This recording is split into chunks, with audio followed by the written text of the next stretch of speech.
Pump and pour!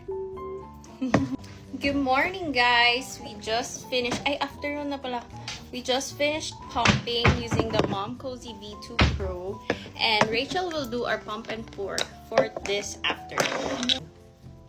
So this is from my left side. Oh, sama kami, love. Pump. Okay, pump and pour.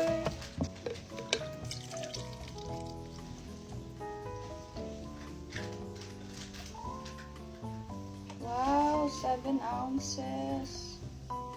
Dami. That's a lot for an afternoon pump.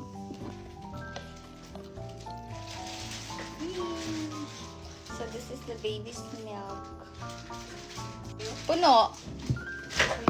Duha ni ka bottle. Pila na? Dagan lagi. Daghan gani. Or kay gamay ni na siya ng bottle.